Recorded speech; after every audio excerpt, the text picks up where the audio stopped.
have the world's greatest mind reader and psychokinetist.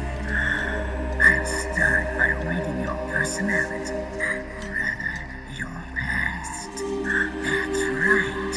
This is no trick. It's true power.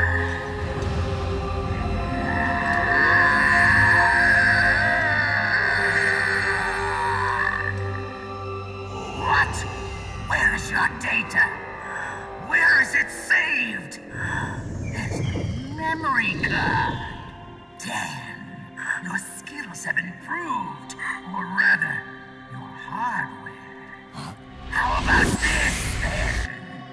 Witness my psychokinesis. Put your controller on the floor. Put it down as flat as you can. That's good. Now, I will move your controller by the power of my will alone.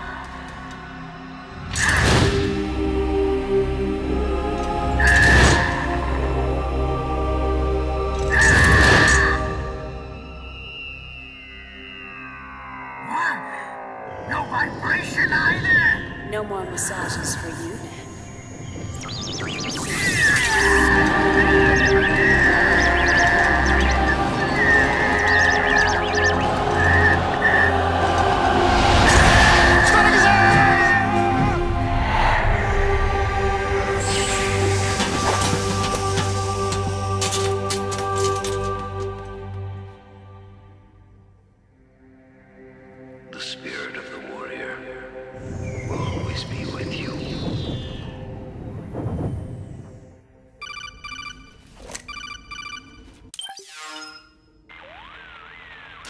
So, you bested the last beast.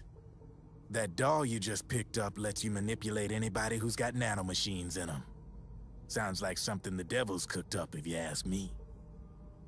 Mantis came from South America. She was born and raised in a country racked by never-ending civil wars. Her village was attacked by enemy forces and burned to the ground. This was when she was still a little girl. Hunted by enemy death squads, she was separated from her family. She barely managed to escape with her life. Ended up in the basement of this one building. It was full of corpses that had been dumped there. Almost all of them had been tortured to death. She was petrified with fear. And then, she heard the sound of heavy boots on the floor above her, followed by shrieking screams. The kind that would make every hair on your body stand straight up. She had stumbled across a makeshift torture chamber. Somebody'd locked the door, and she was trapped. It was dark, it was dank, and it was full of a wretched stench.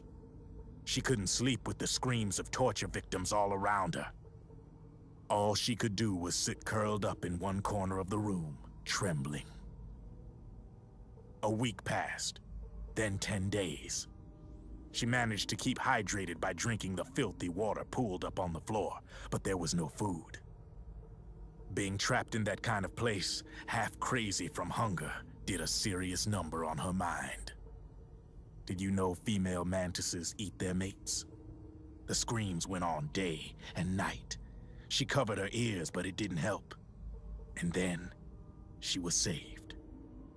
By a little black mantis that taught her how to block out the screams, how to plug up her inner ears. What the hell are you talking about? I'm saying, Snake, that when she couldn't stand the hunger any longer, she started feeding on the corpses. But only the male ones. She didn't realize who was doing it. In her mind, it was a female mantis devouring her mates. It was like one big twisted waking dream. There was no mantis, of course. It was all a hallucination.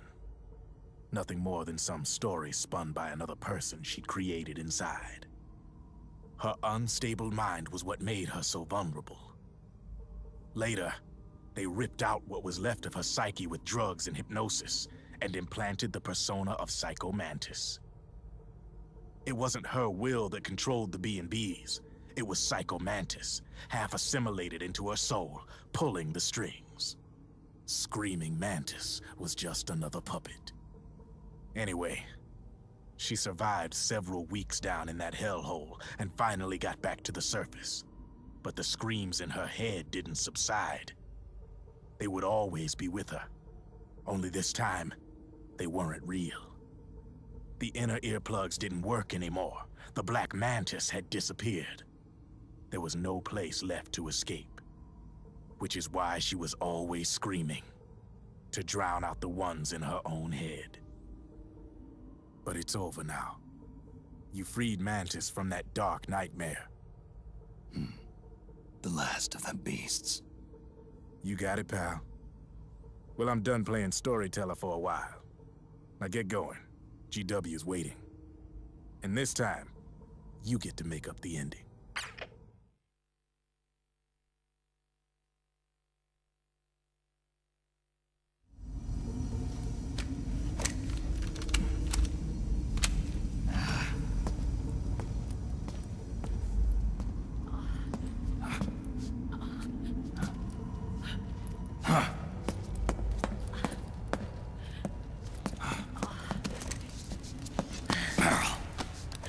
Snake.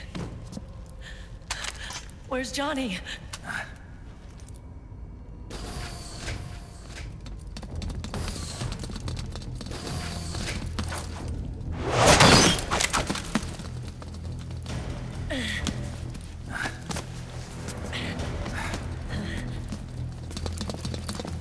They're here.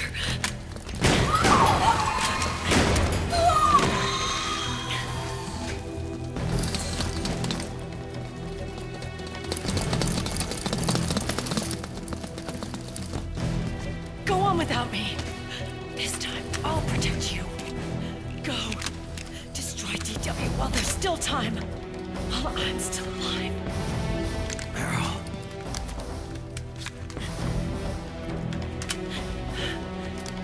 Snake, the corridor ahead is full of microwaves. Yeah. No way I'm getting through there uncooked. I'm sorry you got dragged into this. This time, I've got your back. We'll meet again on the other side. Go! Hurry!